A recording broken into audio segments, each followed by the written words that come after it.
Isa sa mga maituturing na national treasure ng Pilipinas ang tinatawag na Golden Tara. Imahe ng Buddhist goddess na si Valji Rana.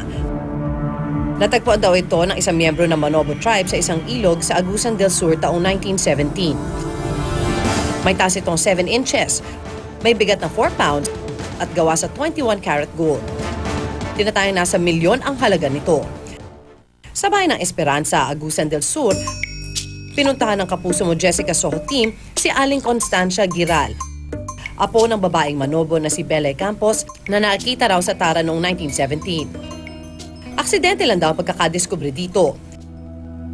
Nagdudumi siya. Pagtapos na niya, may nakita niya na gumigilaw doon sa likod niya. Pagkatapos, dala niya yung manika sa bahay nila. Lagi nilang dinadasalan yung manika. Pero di umano'y nagulat na lamang sila nang bigla itong mawala sa kanilang altar. Suspetsya nila ninakaw ito ng dating mataas na opisyal sa kanilang probinsya. Hanggang taong 1920 nang muli itong masilayan, bahagi na ng tinatawag noon nilang Manila Exposition. Ayon sa balita, naibenta raw ang Golden Tara sa mga Amerikano sa halagang 4,000 piso. Hanggang noong 1922 nang dinala ito sa isang museum sa Chicago sa Amerika. Basol sila nga nung wa nila to ayuha pag butang, wa mong puy kandado ni atong panahon na. Nga mauna ang kining Golden Tara kun wa pa to kawata, hayan karon nga panahon na dato gyud mi.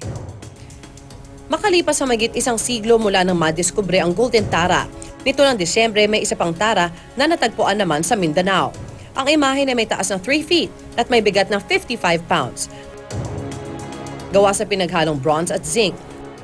Pinaniniwala ang may dala itong swerte. And that started my interest about Tara. Kasi sabi ko nga is, for the past several years now, maraming dinadala sa akin na mga bronze, mga gold ba, Tara.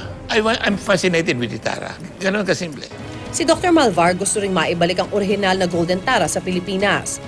So I call on and we'd like to work with the National Museum, the government of Agusan, Foreign Affairs, and we hope that the President, being a Mindanaoan, will help us really to acquire back through diplomatic means. Tunay ngang napakayaman ng ating kasaysayan na nag-iwan din ng mga tunay na kayamanan na sana'y maingatan at muling mapa sa kamay nating mga Pilipino.